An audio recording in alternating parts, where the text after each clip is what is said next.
When you hear the words manners or etiquette, I know sometimes you might just think of, rules that you blindly have to follow just for the heck of it.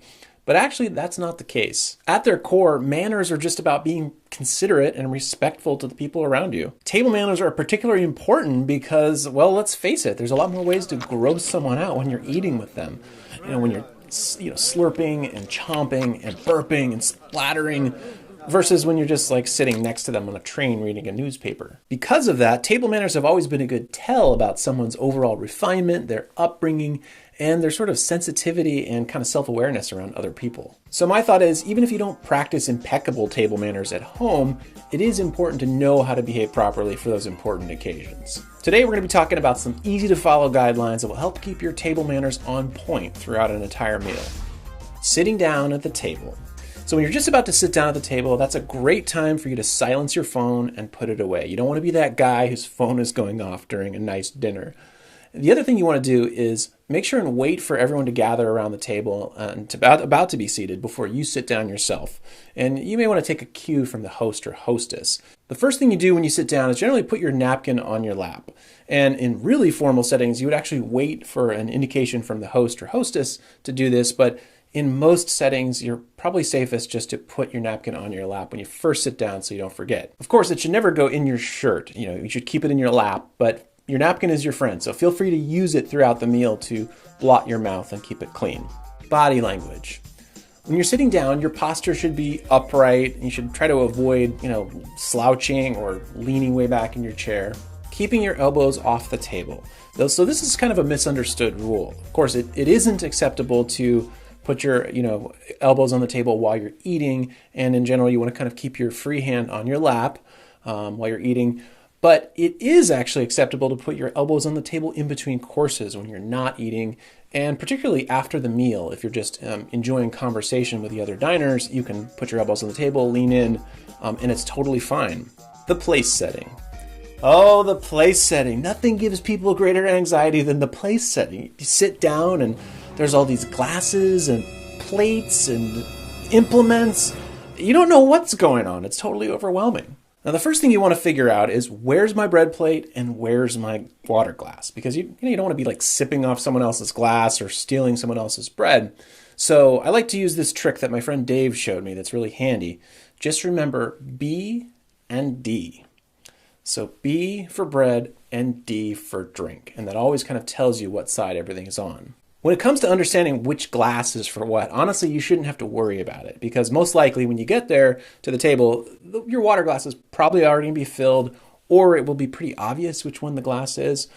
And if you do have multiple wine glasses, generally that means you're probably going to be in a place that has servers or sommelier, and then the server or sommelier is going to be the one who's going to fill up your glass anyway, so you don't need to really think about it. When it comes to silverware, there's something you got to understand. First of all, if the person who laid it out actually knows what they're doing, then each utensil should relate to the order that the dishes are being presented in. Anything that's served on a flat plate should be eaten with the fork, and anything that's served in a bowl should be eaten with the spoon. The only thing you really need to remember is that you start with the utensils closest to you and work from your outside in.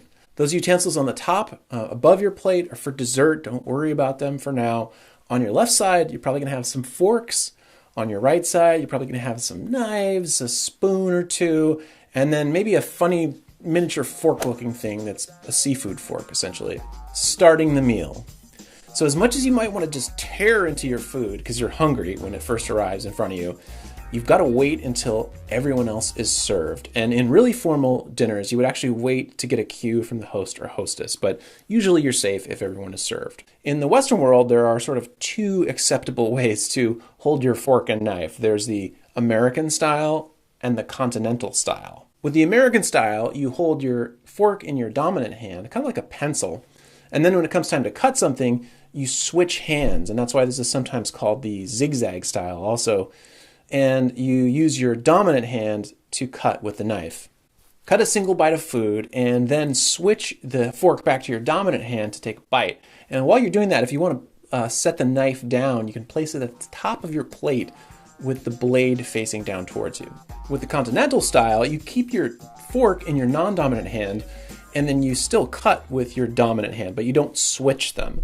According to Emily Post, either way is fine. This is actually what I do because it's a little bit easier. You're not switching back and forth. And of course, when you're eating with your fork and not cutting, you should be keeping your other hand in your lap. And remember, don't reach across the table. If something is close enough to you that you can grab it and you're not reaching over another diner, you can feel free to reach out and get it. But otherwise, you're going to have to ask someone else to pass it to you. Can you please pass the salt? And on that note, if someone asks you to pass the salt, you always give them the pepper as well, and vice versa. Maybe try to use a fork if you can. Chewing and talking. You probably already know that you're not supposed to talk with your mouth full of food. And of course, you want to avoid making loud smacking noises or chewing with your mouth open so you bother other diners. And the easiest thing to do is really just to take smaller, manageable bites, especially knowing that you're probably going to be in conversation throughout the meal. Now, if you need to get something out of your mouth while you're eating, you can use your fingers as long as you're discreet. Just try to cover your mouth with your hand or a napkin so other diners don't see it. Checking your phone at the table. Hopefully this goes without saying, but checking your phone at the table or using it is just very, very disrespectful to the other diners. So if you, for some reason, you do get an urgent text or call that you have to attend to right then you've got to quietly excuse yourself from the table and take care of that without bothering the